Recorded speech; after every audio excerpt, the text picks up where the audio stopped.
बिस्मिल्लाहिर्रहमानिर्रहीम अस्सलाम वालेकुम। आई एम ख्वाजा मोहसिन इनाम।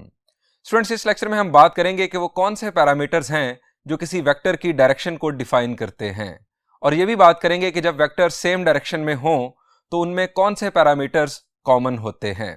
आइए शुरू करते हैं। स्टूडेंट्स, ये हमारा एक्स वाई प्लेन में इस वक्त आपको दिखाई दे रहे हैं कुछ वेक्टर्स। स्टूडेंट्स, इन वेक्टर्स में क्या बात कॉमन है? शाबाश, ये तमाम vectors parallel in same direction हैं। स्टूडेंट्स, इन वेक्टर्स में जरा देखते हैं कि क्या चीज कॉमन है जो इन्हें पैरेलल इन सेम डायरेक्शन बना रही है। स्टूडेंट्स, वेक्टर यू को ऑब्जर्व करते हैं, इसे कंपोनेंट फॉर्म में एक्सप्रेस करते हैं। इसकी टेल से हेड की तरफ जाने के लिए आपको किस किस्म की मूवमेंट्स करनी होंगी? शाबाश, आपको 1 यूनिट राइट और 2 यूनिट्स अप साइड जाना होगा। यानी ये वेक्टर है i plus 2j। Vector v 2 units right side पर और 4 यूनिट्स अप साइड पर, यानी ये वेक्टर है 2i plus 4j। Vector w 3i plus 6j। Vector r 4i plus 8j। अब वापस आ जाएं वेक्टर u पर, उसकी कंपोनेंट फॉर्म पे। स्टूडेंट्स, इसमें x component to y component ratio क्या बन रही है? x कंपोनेंट है 1 और y कंपोनेंट है 2। यहां पर रेशो है 1:2। स्टूडेंट्स, जरा वेक्टर v में आ जाए, यहां पर 2:4। अगर इसे सिंप्लीफाई किया जाए तो यह भी 1:2। वेक्टर w, इसमें 3:6। अगर इसे सिंप्लीफाई किया जाए तो यह भी 1:2। Vector r 4:8। इसे सिंप्लीफाई किया जाए तो यह भी 1:2। स्टूडेंट्स, इस ऑब्जर्वेशन से पता चलता है कि अगर वेक्टर्स की डायरेक्शन सेम हो तो उनमें x to y component ratio same रहती है।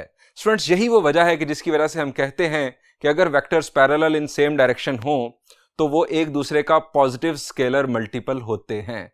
अगर आपने इसी तरह के और वेक्टर्स जनरेट करने हैं तो आप वेक्टर u को किसी और पॉजिटिव नंबर से मल्टीप्लाई करें, आपके पास मजीद वेक्टर्स आते चले जाएंगे। इन तमाम वेक्टर्स में एक बात कॉमन होगी, और वो ये होगी कि x to y component ratio same रहेगी। स्टूडेंट्स, यही बात ट्रू है वेक्टर्स इन 3 डायमेंशनल स्पेस के लिए। यानी वहां पर अगर वेक्टर्स सेम डायरेक्शन में पैरेलल होंगे तो x to y to z component ratio same रहेगी। वो वेक्टर्स एक दूसरे का पॉजिटिव स्केलर मल्टीपल होंगे। स्टूडेंट्स, ये बात पल्ले बांध लें, ये बात याद कर लें कि if vector will be parallel in same direction they will have same x to y to z component ratio. Students, इस रेशो को यानी x to y to z component जो रेशो बनती है, इस रेशो को कहते हैं डायरेक्शन रेशो, क्योंकि ये किसी वेक्टर की डायरेक्शन को डिफाइन करती है। ये रेशो जिस जिस वेक्टर के लिए सेम होगी उसकी डायरेक्शन सेम रहेगी। स्टूडेंट्स, बात को थोड़ा सा आगे बढ़ाते हैं। अब हम मजीद ऑब्जर्व करते हैं कि वो कौन सा दूसरा पैरामीटर है कि जो वेक्टर्स के अंदर मौजूद होता है और हम कहते हैं कि ये वेक्टर्स की डायरेक्शन सेम है। स्टूडेंट्स, दोबारा हम आ जाते हैं 3D स्पेस में। स्टूडेंट्स, ये आप देख रहे हैं अगेन कुछ वेक्टर्स। स्टूडेंट्स, अब हम बात करेंगे डायरेक्शन एंगल्स की। डायरेक्शन एंगल्स की डेफिनेशन कुछ इस तरह से है, angles which define direction of a vector are called direction angles of a vector. Students, positive x axis के साथ जो शॉर्टेस्ट एंगल बनता है किसी वेक्टर का, हम उसे अल्फा से डिनोट करते हैं। इसी तरह पॉजिटिव वाई एक्सिस के साथ बनने वाले शॉर्टेस्ट एंगल को हम बीटा से डिनोट करते हैं, और पॉजिटिव जी एक्सिस के साथ शॉर्टेस्ट बनने वाला एंगल गैमा से डिनोट किया जाता है। स्टूडेंट्स, अल्फा, बीटा और गैमा ये किसी वेक्टर के डायरेक्शन एंगल्स कहलाते हैं। अगर ये तीनों एंगल्स किसी वेक्टर के लिए सेम होंगे, यानी एक वेक्टर है u, अल्फा, बीटा और गैमा, उसके 3 डायरेक्शन एंगल्स हैं। एक वेक्टर है v, अल्फा, बीटा और गैमा, उसके 3 डायरेक्शन एंगल्स हैं। अगर ये तीनों एंगल्स दूसरे वेक्टर के तीनों एंगल्स के बिल्कुल इक्वल होंगे तो उन वेक्टर्स की डायरेक्शन सेम होगी। वो वेक्टर स्पेस में कहीं पर भी मौजूद हो, लेकिन उन वेक्टर्स की डायरेक्शन सेम होगी। स्टूडेंट्स, हमें यहां पर अब डिस्कस करना है कि अल्फा, बीटा और गैमा इनकी रेंज क्या है, और यहां पर क्लॉकवाइज या एंटी क्लॉकवाइज की बात क्यों नहीं की गई, यहां पर शॉर्टेस्ट पाथ क्यों लिया जा रहा है पॉजिटिव एक्स एक्सिस से वेक्टर तक, या पॉजिटिव वाई एक्सिस से वेक्टर तक, या पॉजिटिव जी एक्सिस से वेक्टर तक। इसके लिए स्टूडेंट्स मैं आपको लेके चलता हूं प्लेन में। ये स्टूडेंट्स आप देख रहे हैं प्लेन में एक वेक्टर OP वेक्टर, ये पॉइंट P का पोजीशन वेक्टर है। स्टूडेंट्स पहली बात तो ये कि आप इस वेक्टर को अगर ओरिजिन को फिक्स रखें, पॉइंट O को फिक्स रखें, तो आप कितनी डिफरेंट डायरेक्शंस में इसे रोटेट कर सकते हैं। शाबाश। प्लेन में है वेक्टर, आप इसे कितनी डिफरेंट डायरेक्शंस में रोटेट कर सकते हैं? द आंसर इज आप इसे या तो क्लॉकवाइज रोटेट कर सकते हैं या एंटी क्लॉकवाइज। अब स्टूडेंट्स इसी वेक्टर को आप ले आए जरा स्पेस में। ये वेक्टर आ गया स्पेस में। अब आप इसे कितनी डिफरेंट डायरेक्शंस में रोटेट कर सकते हैं? कीप इन माइंड, अब ये प्लेन में नहीं है, ये स्पेस में है। द आंसर इज अब इसे इनफाइनाइट डायरेक्शंस में रोटेट किया जा सकता है। स्टूडेंट्स चूंकि हम वेक्टर्स को 3D स्पेस में यूजुअली डिस्कस करते हैं, बल्कि हमने प्लेन से बाद में स्पेस में लाना होता है, तो हम ऐसी डेफिनेशन बनाना चाहते हैं डायरेक्शन एंगल्स की जो वैलिड हो प्लेन के लिए भी और स्पेस के लिए भी। अब चूंकि स्पेस में हम इनफाइनाइट डिफरेंट डायरेक्शंस में किसी वेक्टर को रोटेट कर सकते हैं, सो क्लॉकवाइज या एंटी क्लॉकवाइज ये टर्मिनोलॉजी यहां पर फेल हो जाती है, क्योंकि ये तो वहां पर होगी जहां पर प्लेन होगा, जहां पर आपके पास सिर्फ दो ही डायरेक्शंस होंगी रोटेशन के लिए, या क्लॉकवाइज या एंटी क्लॉकवाइज। अब स्पेस में इनफाइनाइट डिफरेंट डायरेक्शंस हैं, सो यहां पर क्लॉकवाइज एंटी क्लॉकवाइज सेंस नहीं बनती। यहां पर हम एंगल मेजर करते हैं शॉर्टेस्ट पाथ के तौर पर, यानी अल्फा होगा shortest angle between positive x axis to vector, beta होगा shortest angle between positive Y axis to vector, and gamma होगा shortest angle between positive z axis to vector. अब स्टूडेंट्स हमने देखना है कि रेंज क्या है, अल्फा बीटा और गैमा की रेंज क्या है, यानी इनकी मिनिमम और मैक्सिमम वैल्यू क्या होगी। इसको समझने के लिए भी मैं पहले आपको ले जाता हूं प्लेन में। ये स्टूडेंट्स हम वापस आ गए प्लेन में, हमारा वेक्टर है OP। स्टूडेंट्स इस वक्त ये वेक्टर कहां पर मौजूद है? द आंसर इज ये इस वक्त पॉजिटिव एक्स एक्सिस पर मौजूद है। स्टूडेंट्स इस वक्त अल्फा की वैल्यू क्या होगी? शाबाश। द आंसर इज अल्फा की वैल्यू होगी 0 डिग्रीज। स्टूडेंट्स इसको हम क्लॉकवाइज या एंटी क्लॉकवाइज यहां पर रोटेट कर सकते हैं। ये मैंने इसे एंटी क्लॉकवाइज रोटेट करना शुरू किया। जैसे ही हमने रोटेशन स्टार्ट की, एंगल का काउंटर चलना शुरू हो गया। जैसे ही हमारा वेक्टर पॉजिटिव वाई एक्सिस पर पहुंचा, अल्फा की वैल्यू क्या हो गई? The answer is 90 degrees. हमने शॉर्टेस्ट पाथ लेना है, क्लॉकवाइज या एंटी क्लॉकवाइज ये कोई सेंस नहीं है। यहां पर मैंने एंटी क्लॉकवाइज रोटेशन तो शुरू की है, लेकिन आपने लेना है शॉर्टेस्ट पाथ।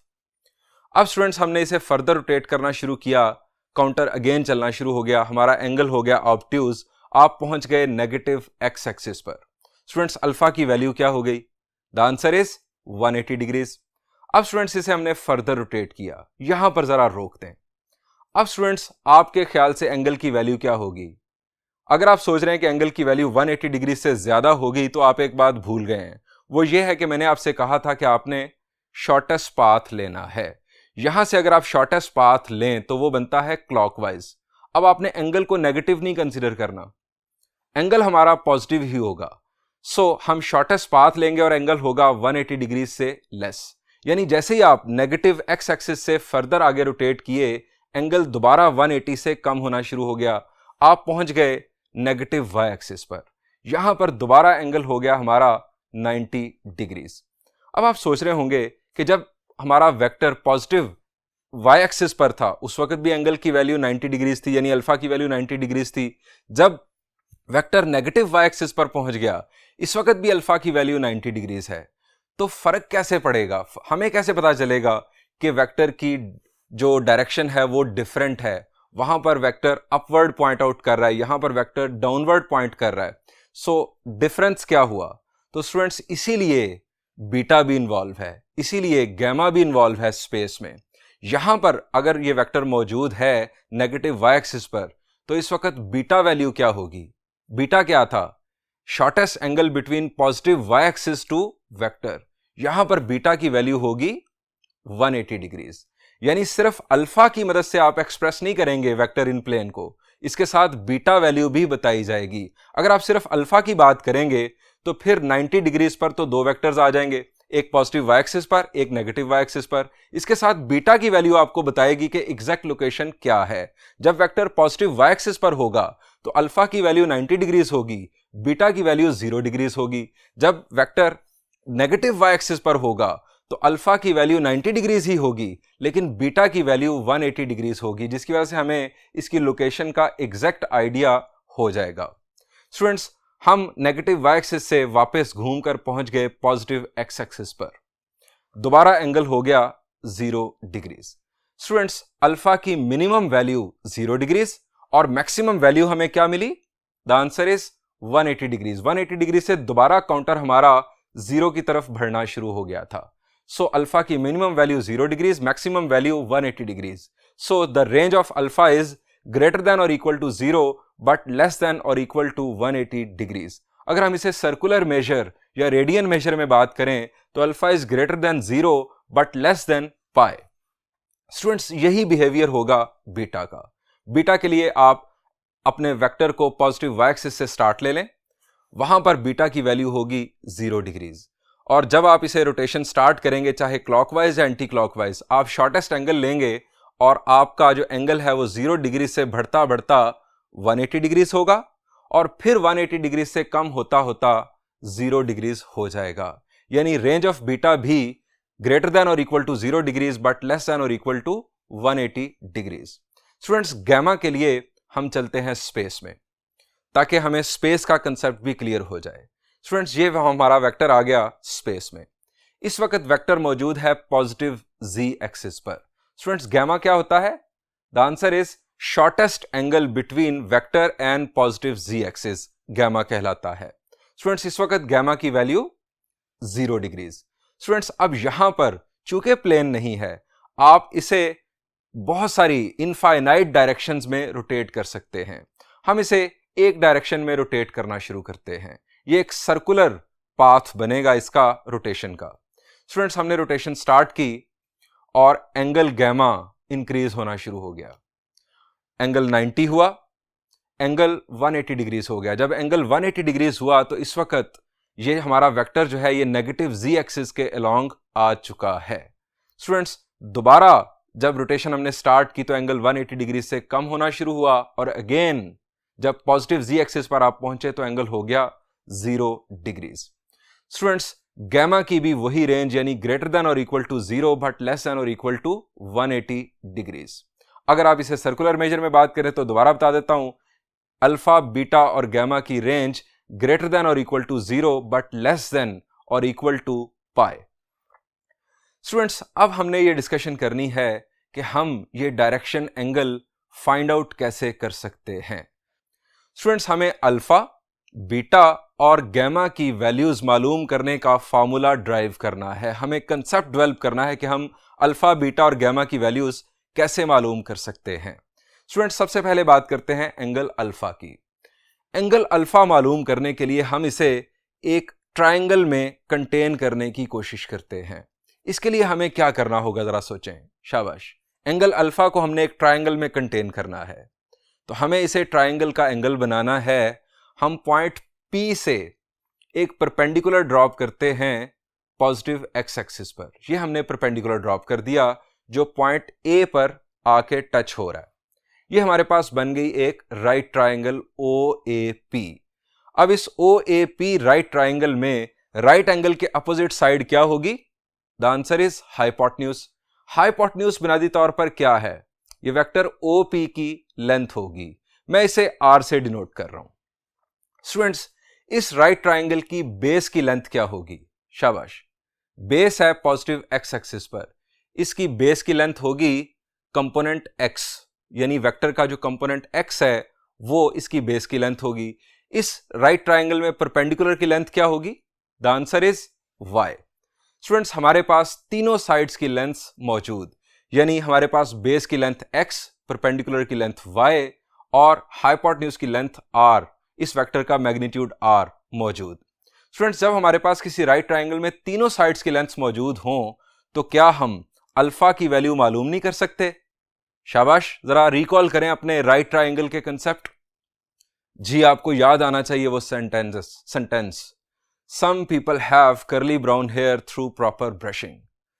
यहां पर साइन अल्फा, चूंकि हमारा एंगल है अल्फा, साइन अल्फा की वैल्यू क्या होगी? The answer is y over r। Cosine alpha की वैल्यू क्या होगी? x over r। और टेंजेंट अल्फा की वैल्यू क्या होगी, y ओवर x। इसका मतलब है कि हम इस अल्फा को मालूम करने के लिए साइन, कोसाइन और टेंजेंट कोई भी ट्रिग्नोमेट्रिक रेशो यूज कर सकते हैं। लेकिन एक मसला है स्टूडेंट्स, ये मसला जरा ध्यान से समझना। ये मसला क्या है स्टूडेंट्स? साइन, इनवर्स साइन की रेंज क्या है? शाबाश। हम अगर sine alpha is equal to Y over R लिखेंगे तो यहां से alpha will be equal to sine inverse Y over R. Inverse sine की जरा रेंज रिकॉल करें। शाबाश, आपने फर्स्ट ईयर ट्रिग्नोमेट्री में पढ़ी थी।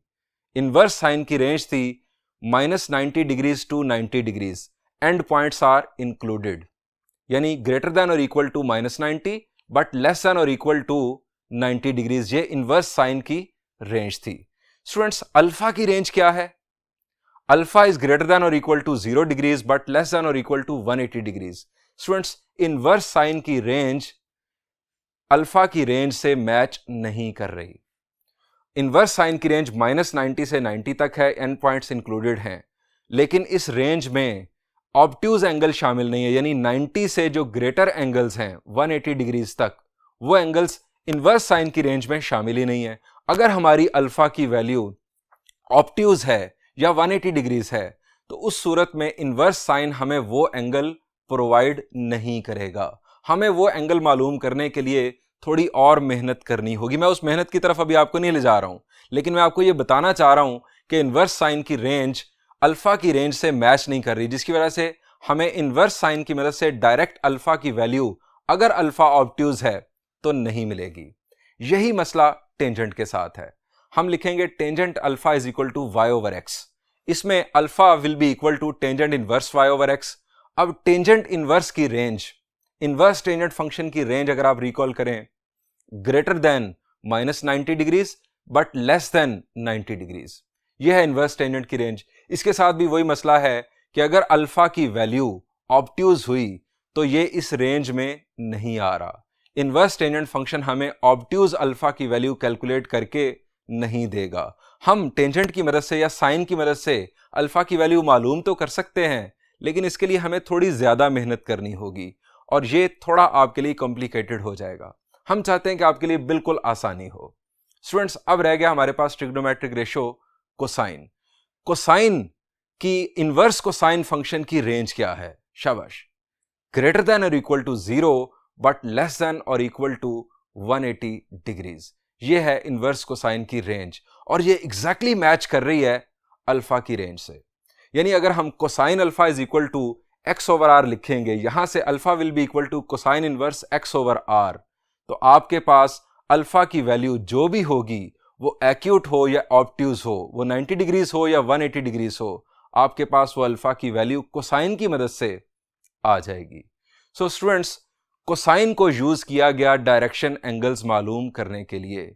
जब डायरेक्शन एंगल्स पर कोसाइन अप्लाई किया गया तो इन वैल्यूज को डायरेक्शन कोसाइंस का नाम दिया गया, यानी कोसाइन अल्फा, कोसाइन बीटा और कोसाइन गैमा, ये किसी वेक्टर के डायरेक्शन कोसाइंस कहलाते हैं। यानी आप डायरेक्शन एंगल्स के अगर आप कोसाइन ले लें तो डायरेक्शन कोसाइंस बन जाते हैं। डायरेक्शन साइंस भी हैं, डायरेक्शन टेंजेंट्स भी हैं, लेकिन उनकी इस तरह से रिस्पेक्ट नहीं है क्योंकि वो हमें अल्फा की वैल्यू आसानी से कैलकुलेट नहीं करवाते। कोसाइन इनवर्स की मदद से हम अल्फा की वैल्यू बआसानी कैलकुलेट कर लेते हैं क्योंकि इनवर्स कोसाइन की रेंज वही है जो अल्फा, बीटा या गैमा की रेंज है। अब स्टूडेंट्स, इस राइट ट्राइंगल में cosine alpha is equal to x over R, यहां से अल्फा की वैल्यू आ जाएगी cosine inverse X over are. अब आते हैं बीटा की जानिब। स्टूडेंट्स, इस बीटा को भी राइट ट्राइंगल में कंटेन करने की कोशिश करते हैं। इसके लिए भी हमें पॉइंट P से परपेंडिकुलर ड्रॉप करना होगा, लेकिन इस दफा ये परपेंडिकुलर हम पॉजिटिव y एक्सिस पर ड्रॉप करेंगे। स्टूडेंट्स, इस राइट ट्राइंगल में हाइपोटेन्यूज अगेन वेक्टर OP की लेंथ r। अब इस राइट ट्राइंगल में बेस क्या है? द आंसर इज, इस दफा बेस है y और इसमें परपेंडिकुलर है x। यहां पर कोसाइन बीटा होगा y ओवर r, यानी beta will be equal to cosine inverse y over r। अब आते हैं गैमा फाइंड आउट करने की जानिब। स्टूडेंट्स, इस दफा हम पॉइंट P से परपेंडिकुलर ड्रॉप करेंगे पॉजिटिव z एक्सिस पर। ये अगेन बन गई एक राइट ट्राइंगल। इस राइट ट्राइंगल में भी हाइपोटेन्यूज वही है, यानी वेक्टर OP की लेंथ आर। इस राइट ट्राइंगल में बेस क्या है?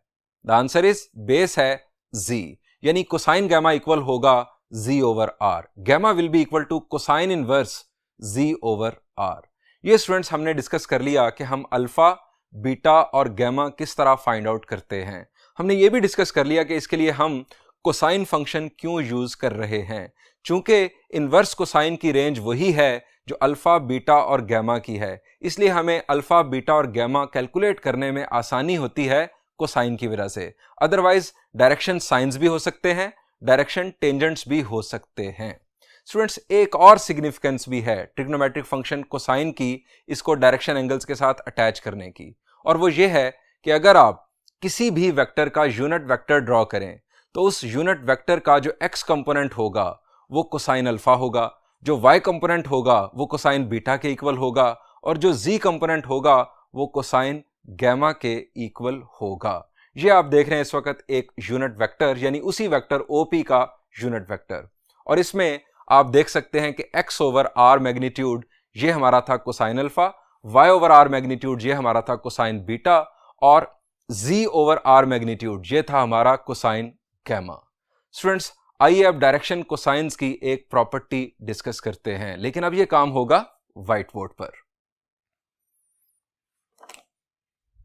स्टूडेंट्स, हम प्रूव करने जा रहे हैं कि डायरेक्शन कोसाइंस के स्क्वायर्स का सम 1 के इक्वल होता है। स्टूडेंट्स, हमें यहां पर तीनों डायरेक्शन कोसाइंस नजर आ रहे हैं, यानी कोसाइन अल्फा, कोसाइन बीटा और कोसाइन गैमा। यानी हमें एक ऐसा वेक्टर लेट करना होगा जो कि स्पेस में है। लेट OP, जिसको हम R से भी डिनोट कर रहे हैं, उसका x component x, then y, then z general vector हम कंसीडर कर रहे हैं। इसे हम कंपोनेंट फॉर्म में लिखें तो xi plus yj plus zk be a vector in space. अब स्टूडेंट्स, इसी वेक्टर का मैग्नीट्यूड हमने लेना है ताकि हम डायरेक्शन कोसाइंस मालूम कर सकें। अब इस वेक्टर का मैग्नीट्यूड क्या होगा? The answer is square root of x square plus y square plus z square. OP vector magnitude, इसे हम सिंपल R से भी डिनोट कर सकते हैं, यानी R अगर अंडरलाइन है तो फिर वेक्टर, और इस तरह से लिखा जाए तो ये उसका magnitude. It will be square root of x square plus y square plus z square. Students, मैं यहां पर इस मैग्नीट्यूड का स्क्वायर भी ले रहा हूं क्योंकि ये हमें आगे काम आएगा। R square is equal to x square plus y square plus z square. Square लेने से ये स्क्वायर रूट कैंसिल हो गया। स्टूडेंट्स, यहां पर नजर आ रहे डायरेक्शन एंगल्स अल्फा, बीटा और गैमा, इनका जिक्र कर लेते हैं।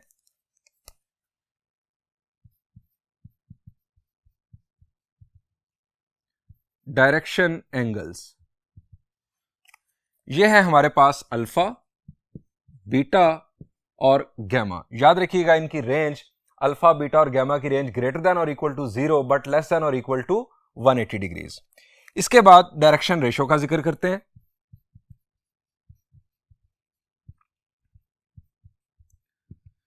इस वेक्टर की डायरेक्शन रेशो है x ratio y ratio z।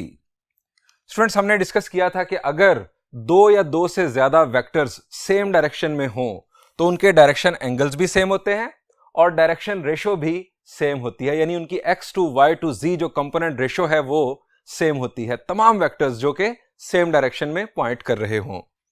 अब स्टूडेंट्स, हम मालूम करेंगे डायरेक्शन कोसाइंस।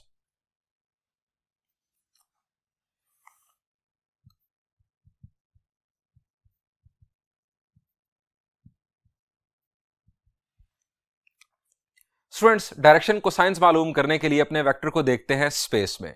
ये स्टूडेंट्स 3 डायमेंशनल स्पेस और ये है वेक्टर OP। स्टूडेंट्स, हमें कोसाइन अल्फा, कोसाइन बीटा और कोसाइन गैमा की वैल्यूज मालूम करनी है। पहले बात करते हैं कोसाइन अल्फा की।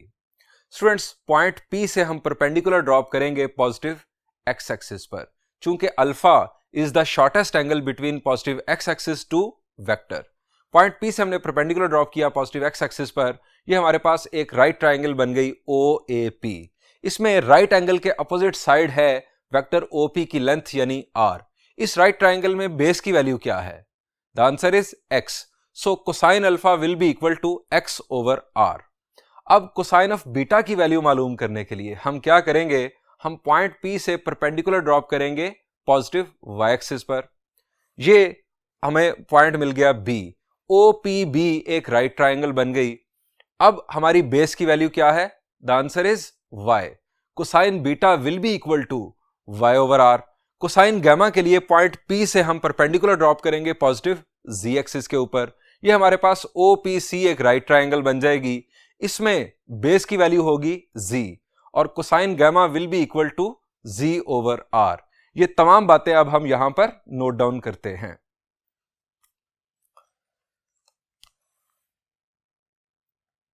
कंसिडर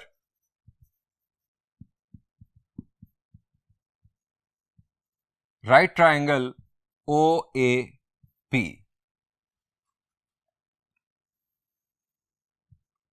ये हमारे पास positive x axis,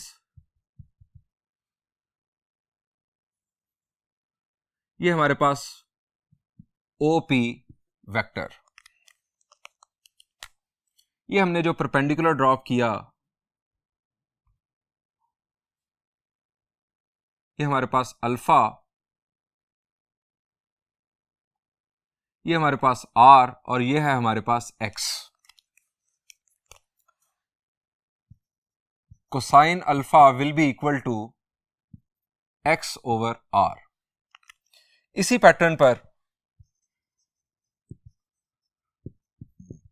consider right triangle O B P.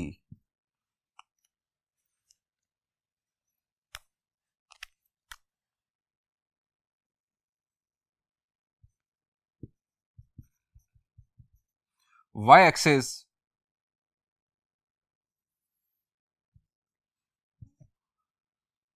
ये हमारे पास ओ पी वेक्टर, इसकी लेंथ आर। ये हमने परपेंडिकुलर ड्रॉप किया पॉजिटिव वाई एक्सिस पर। ये पॉइंट आ गया बी। यहां पर ये पॉइंट था ए और यहां पर ये पॉइंट बी। ये हमारे पास एंगल है बीटा। ये वैल्यू हमारे पास है y. Cosine of beta will be equal to Y over r.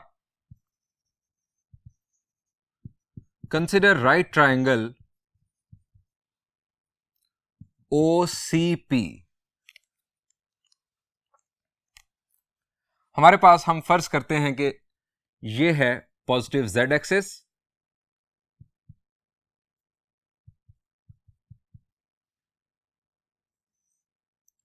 ये हमारे पास वेक्टर ओ पी। परपेंडिकुलर हमने ड्रॉप किया पॉजिटिव जेड एक्सिस पर और हमारे पास ये एंगल आ गया गैमा। ये हमारे पास है आर, ओपी वेक्टर की लेंथ, और ये हमारे पास होगा इस दफा जी यानी बेस की वैल्यू। यहां पर right angle. Cosine gamma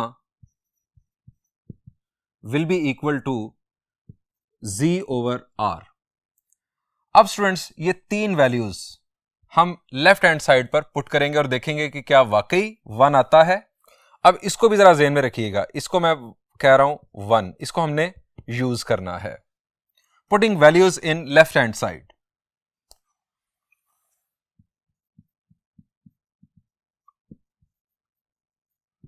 putting values in left hand side. X square over r square plus cosine alpha की वैल्यू थी x over r, so cosine square alpha की वैल्यू होगी x square over r square. Y square over r square, cosine beta की value y over r square आ गया ऊपर, और then cosine gamma की value z over r square की वजह से z square over r square. R square आ गया हमारे पास एलसीएम, न्यूमरेटर आ गया x square plus y square plus z square. Students ये मैग्नीट्यूड का स्क्वायर है जिसको मैंने अभी 1 कहा था, सो इसकी जगह पर आ जाएगा r स्क्वायर बाय 1। चूंकि ये मैग्नीट्यूड का स्क्वायर था और मैग्नीट्यूड को हमने r से रिप्रेजेंट किया, r square over r square is 1 is equal to right hand side, hence sum of the squares of the direction cosines is equal to 1, hence cosine square alpha plus cosine square beta plus cosine square gamma is equal to 1। ये हमने कर दिया prove. Students इसी की base पर एक और deduction की जा सकती है और वो है डायरेक्शन साइंस के रेफरेंस से। स्टूडेंट्स आप जानते हैं कि कोसाइन स्क्वायर अल्फा की वैल्यू क्या होती है, 1 minus sine square alpha. Cosine square beta किसके इक्वल होगा according to trigonometry, 1 minus sine square beta. और इसी तरह से कोसाइन स्क्वायर गैमा इक्वल होगा 1 माइनस साइन स्क्वायर गैमा के। स्टूडेंट्स अगर ये वैल्यूज हम रिप्लेस कर दें यहां पर तो इससे डायरेक्शन साइंस के स्क्वायर्स का सम बन जाएगा और वो क्या बनेगा देखते हैं। इंपॉर्टेंट रिजल्ट,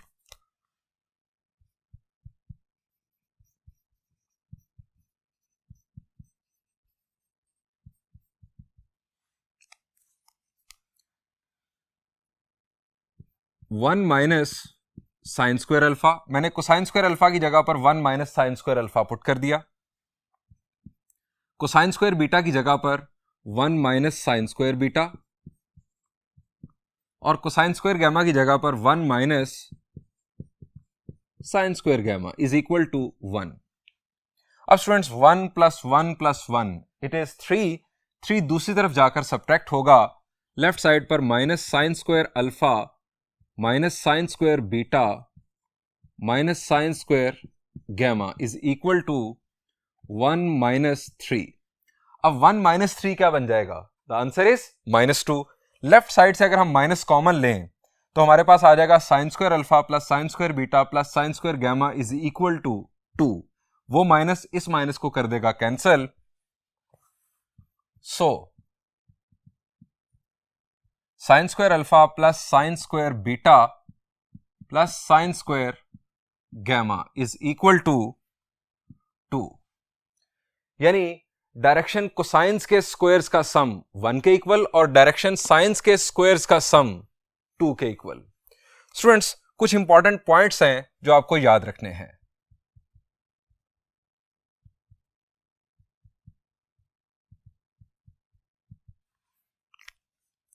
स्टूडेंट्स अभी हमने वेक्टर स्पेस में लेट किया था एक्स आई प्लस वाई जे प्लस जी के, इसके 3 डायरेक्शन एंगल्स थे अल्फा बीटा और गैमा। अगर वेक्टर हो सिर्फ एक्स वाई प्लेन में तो वेक्टर होगा एक्स आई प्लस वाई जे, इसके 2 डायरेक्शन एंगल्स होंगे अल्फा और बीटा। स्टूडेंट्स यही जो फैक्ट है डायरेक्शन कोसाइंस के स्क्वायर्स का सम 1 के इक्वल, ये प्लेन के लिए भी वैलिड होगा। यानी number 1 point, if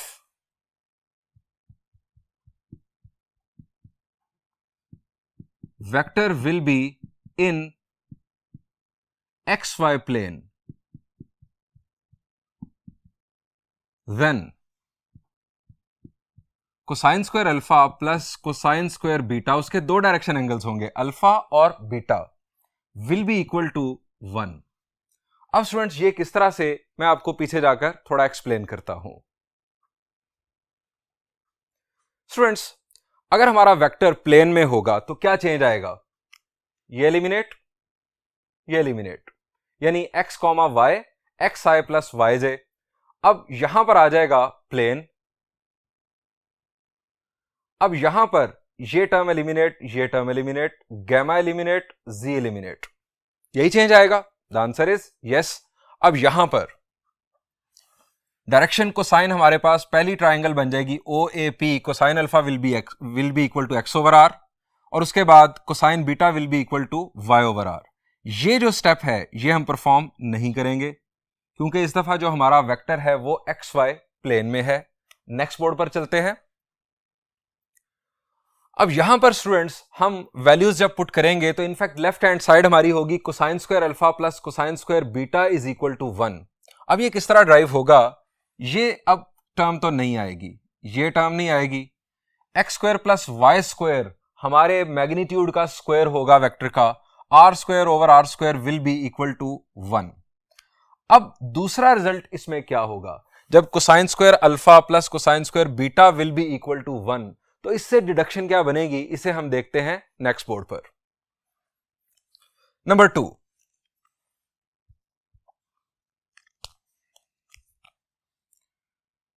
if vector will be in xy plane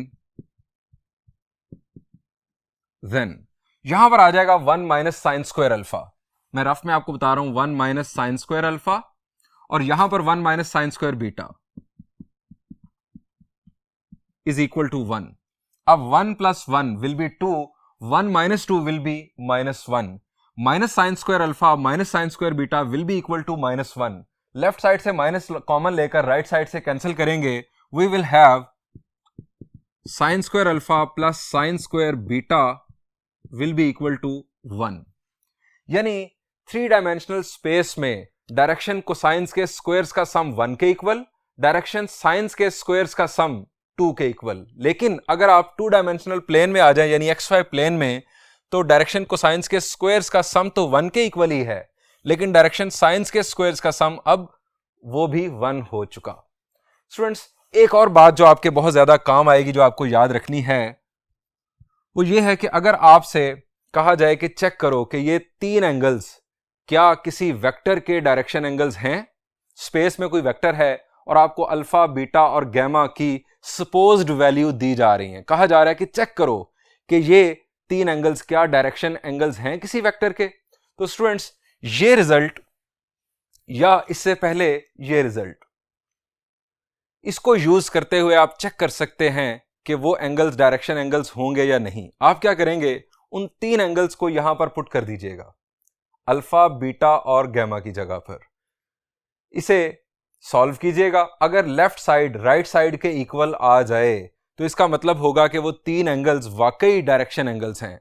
लेकिन अगर हमारी लेफ्ट साइड 1 के इक्वल ना आई तो इसका मतलब है कि वो एंगल्स तो होंगे लेकिन वो किसी वेक्टर के साथ एसोसिएटेड डायरेक्शन एंगल्स हरगिज नहीं होंगे। आप यही काम इस रिजल्ट की बुनियाद पर भी कर सकते हैं। आप यहां पर अल्फा बीटा और गैमा की जगह पर वो तीनों एंगल्स पुट कर दीजिएगा, लेफ्ट साइड को सॉल्व कीजिएगा, अगर ये 2 के इक्वल आ गई तो वो एंगल्स वाकई किसी वेक्टर के डायरेक्शन एंगल्स होंगे, अदरवाइज नहीं। और अगर आपको 2 एंगल्स दिए जाएं, यानी प्लेन में कोई वेक्टर है और आपको 2 एंगल्स दिए जा रहे हैं और कहा जा रहा है कि चेक करो कि क्या ये एंगल्स किसी वेक्टर के डायरेक्शन एंगल्स हैं, वेक्टर कोई प्लेन में है, तो आपने फिर ये रिजल्ट यूज करने हैं। इन दोनों में से कोई एक रिजल्ट आप यूज करेंगे। आप यहां पर वो दोनों एंगल्स पुट करेंगे, अगर लेफ्ट साइड की वैल्यू 1 आ गई तो वो किसी वेक्टर के डायरेक्शन एंगल्स होंगे, वो वेक्टर उस दफा XY प्लेन में होगा। या आप यहां पर पुट कीजिएगा, अगर लेफ्ट साइड की वैल्यू 1 आ गई तो अगेन वो 2 एंगल्स किसी वेक्टर के डायरेक्शन एंगल होंगे और वो वेक्टर XY प्लेन में होगा। स्टूडेंट्स, मैं इस बात को यहां पर लिख देता हूं, to check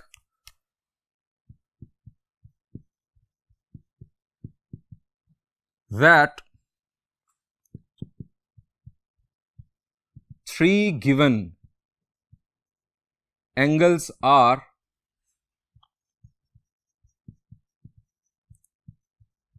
direction angles of a vector, use cosine square alpha plus cosine square beta plus cosine square gamma is equal to 1 or sin square alpha plus sin square beta plus sin square gamma is equal to 2। और अगर वो vector plane में हो, XY plane में, तो फिर आपने इन 2 results को यूज करना है चेक करने के लिए कि क्या वो एंगल्स डायरेक्शन एंगल्स हैं या नहीं। स्टूडेंट्स, यहां पर इस लेक्चर को एंड करते हैं। इंशाल्लाह नेक्स्ट लेक्चर में हम कुछ प्रॉब्लम सॉल्व करेंगे एक्सरसाइज 7.2 के, जिनमें हम डायरेक्शन कोसाइंस फाइंड आउट करना सीखेंगे और ये भी सीखेंगे कि हम कैसे चेक करते हैं कि ये एंगल्स डायरेक्शन एंगल्स हैं किसी वेक्टर के या नहीं। यानी ये जो हमने रिजल्ट्स देखे इनका प्रॉब्लम में यूज सीखेंगे। Thank you and Allah Hafiz.